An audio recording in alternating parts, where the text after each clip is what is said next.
24 अक्टूबर को दिवाली है और 25 अक्टूबर को सूर्य ग्रहण है। यह आंशिक सूर्य ग्रहण होगा जिसमें सूरज के एक बड़े हिस्से को चांद ढक लेगा। सूर्य ग्रहण को भारत में भी देखा जा सकेगा। हालांकि यह सूर्य ग्रहण दिवाली के ठीक बाद लग रहा है, इसीलिए लोगों में इस ग्रहण को लेकर जबरदस्त उत्सुकता है। वैज्ञानिकों से लेकर ज्योतिष और धर्मशास्त्री इसकी व्याख्या करने में लगे हुए हैं। उनके अनुसार ग्रहण का हमारे जीवन पर कई तरीके से प्रभाव पड़ता है। आप भी जानना चाहते होंगे कि इस बार दिवाली के बाद सूर्य ग्रहण का यह संयोग कैसा है। इसका जवाब देने के लिए हमारे साथ तमाम पैनलिस्ट और एक्सपर्ट्स मौजूद होंगे। वो बताएंगे आपको कि सूर्य ग्रहण का जीवन पर क्या कुछ असर पड़ने वाला है। ऐसे तमाम सवालों के वो जवाब देंगे। लेकिन इस बीच आपको दिखा देते हैं कि दिवाली के अगले दिन लग रहे सूर्य ग्रहण पर यह रिपोर्ट।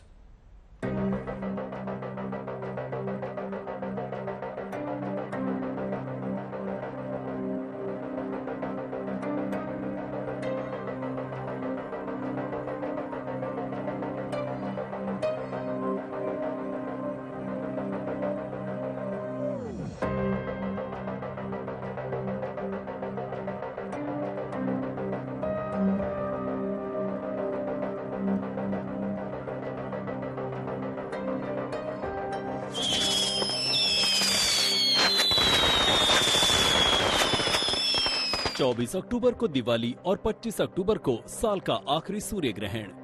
दीपावली के बाद लग रहा ये सूर्य ग्रहण आंशिक है, लेकिन देश के उत्तरी और पूर्वी हिस्से में इसे खास तौर पर देखा जा सकेगा। धर्म और ज्योतिषविदों के साथ ही वैज्ञानिकों ने दिवाली के अगले ही दिन लग रहे सूर्य ग्रहण का अपने अपने हिसाब से विश्लेषण किया है।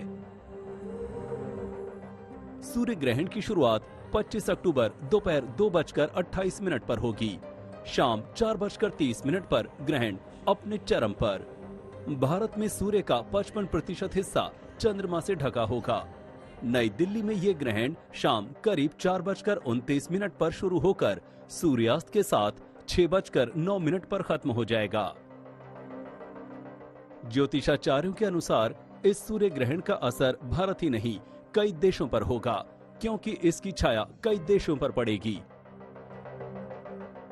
मैप के जरिए ग्रहण वाले इलाके पर गौर करें तो ये यूरोप, रूस के पश्चिमी साइबेरिया में दिखेगा। कजाकिस्तान में सबसे ज्यादा असर होगा। ईरान, पाकिस्तान के बाद भारत के अधिकांश हिस्से में देखा जा सकेगा।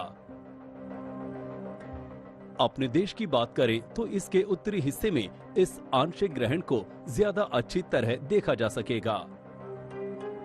श्रीनगर, जम्मू, अमृतसर, चंडीगढ़, देहरादून, हरिद्वार और शिमला में आंशिक सूर्य ग्रहण ज्यादा साफ दिखाई देगा। वैज्ञानिकों के मुताबिक साल का ये आखिरी सूर्य ग्रहण एक तरह से बेहद खास है। दरअसल इस ग्रहण के बाद अगले सूर्य ग्रहण के देखने के लिए आपको 9 साल का इंतजार करना होगा। अगला आंशिक सूर्य ग्रहण साल 2031 में होगा। वहीं पूर्ण सूर्य ग्रहण के लिए 2034 तक इंतजार करना होगा। अभी बहुत साल से भारतवर्ष से सूर्य ग्रहण दिखाई नहीं देगा। 2031 में एक एन्यूलर मतलब वलयग्रास सूर्य ग्रहण दिखाई देगा। वो भी दक्षिण भारत के एक छोटे से हिस्से से पूरा वलयग्रास दिखेगा। पूरा भारत से आंशिक खंडित सूर्य ग्रहण दिखेगा। और 2034 में पूर्णग्रास सूर्य ग्रहण नेक्स्ट होगा इंडिया में। वो उस टाइम एकदम कश्मीर के जो उत्तरी भाग है उधर से पूरा दिखाई देगा। पूरा दिखाई नहीं देगा भारतवर्ष में। दिवाली के अगले ही दिन लग रहे इस ग्रहण की धर्म और ज्योतिष के आधार पर व्याख्या की जा रही है। शुभ अशुभ की बातें की जा रही हैं। इन आशंकाओं को वैज्ञानिक हमेशा की तरह ही खारिज कर रहे हैं, लेकिन सूर्य ग्रहण देखने को लेकर उनकी हिदायत पर गौर करना आपकी सुरक्षा के लिए जरूरी है। सूर्य ग्रहण के दौरान खाली आंखों से सूरज की ओर ना देखें। सोलर फिल्टर और 14 नंबर वेल्डिंग ग्लास का इस्तेमाल करें। सनग्लास या नेगेटिव या किसी फिल्म के जरिए ना देखें। खाली आंखों से सूरज को देखने से आंखों को नुकसान हो सकता है।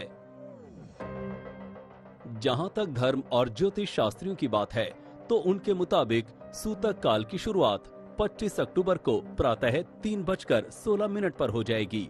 इसका समापन सूर्यास्त के साथ होगा। सूतक काल को शुभ कार्यों के लिए वर्जित माना जाता है। केवल कुछ मेघालय राज्य के दाईं ओर और आसाम राज्य के गुवाहाटी आदि के आसपास के बाईं ओर के हिस्से अगर हम अक्षांश पे देखें छोड़कर संपूर्ण भारत में ये दृष्टिगोचर हो रहा है।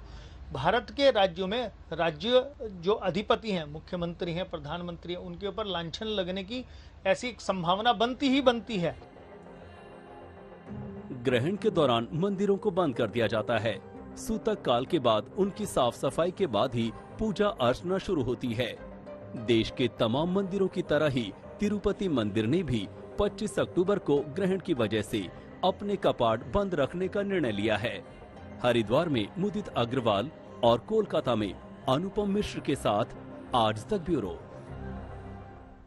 सर्वानंद जी, हर साल हम कुछ ना कुछ एक ऐसी डेवलपमेंट देखते हैं जो कि सूर्यमंडल, जो कि इस पूरी धरती, एक विश्व को एक नए पर्सपेक्टिव, एक नए तरीके से देखने को हमको मजबूर करता है। इस बार भी ठीक दिवाली के बाद ये सूर्य ग्रहण पड़ रहा है। इसके क्या मायने हैं, इसका क्या असर ब्रह्मांड पर, समूचे विश्व पर और देश पर रहने वाला है? नेहा, बहुत ये सूर्य ग्रहण आंशिक है, ग्रस्तास्थ है, खंड है, लेकिन ग्रहण तो है ही। तो ग्रहण का हमारे शास्त्रों के अनुसार जो हमारे निघंटु हैं, कुछ शास्त्र हैं, उन्होंने वर्णन ये किया है कि ये सूर्य ग्रहण शुभ नहीं है। इतने बड़े त्योहार के बाद तुरंत ही अन्नकूट होता है, गोवर्धन पूजा होती है, वो 26 को होगी। तो ये ग्रहण जल पर प्रभाव डालेगा, जीवन पर प्रभाव डालेगा और धरती पर प्रभाव डालेगा। धरती में ज्वालामुखी का प्रकोप होगा और विश्व में जिस तरह का आक्रोश हो रहा है, तो कहीं ना कहीं सूर्य सभी ग्रहों का राजा है। जब ग्रहों के बीच में बैठा हुआ सूर्य जब ग्रसित हो जाता है, जबकि चाहे खंड अंशांश ही क्यों ना हो, फिर भी वो अपना असर छोड़ता है। तो दुनिया में जिस तरह का जो माहौल चल रहा है, युद्ध का, अशांति का, बीमारियों का, नए नए तरीके के बीमारियां पैदा हो जाएंगी। और यहाँ तक कि ये तो जीवन की बात है, जल भी बहुत ही प्रदूषित होगा। उस जल के कारण पशुओं का, पशुधन, जनधन सभी को एक तरह से हानि होगी।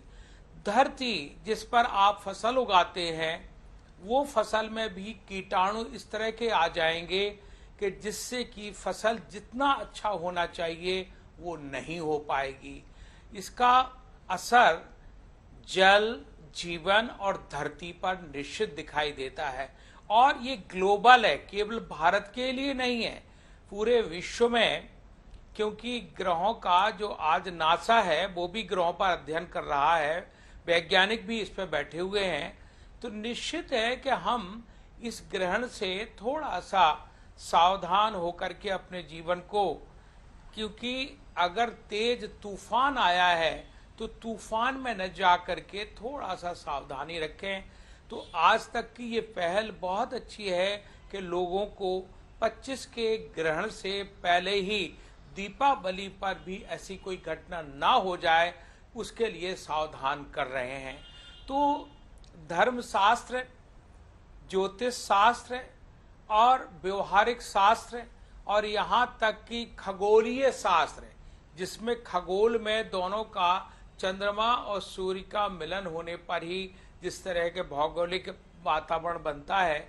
अब आप देखिए ग्लेशियर पिघल रहे हैं। गंगा का जो ग्लेशियर है, गंगा ग्लेशियर, वो धड़ाम धड़ाम गिरता चला जा रहा है। तो पेड़ों की जो रक्षा होती थी, पेड़ उत्पन्न ही नहीं होंगे, फसल ठीक होगी ही नहीं। तो निश्चित है कि हमारे जन जीवन पर बहुत ही कठिनाइयां आएंगी।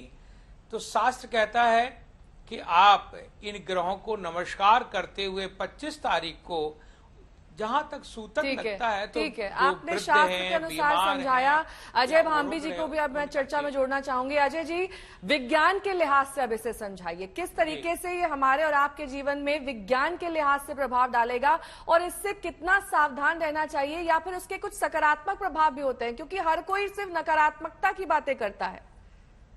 ये ग्रहण जो है ये अक्सर होते रहते हैं हर साल में। इस साल में चार ग्रहण है, और ये जो है इस साल का सूर्य ग्रहण जो आखिरी ग्रहण है, और इसके बाद में अगले 2031 तक होने वाला नहीं है। और उसके बाद जो पूर्ण ग्रहण होगा, सोलर एक्लिप्स को बोलते हैं, वो 2034 में होगा। इसका मतलब ये हुआ कि ये जो ग्रहण है ये भारत में आखिरी ग्रहण है जो दिखेगा।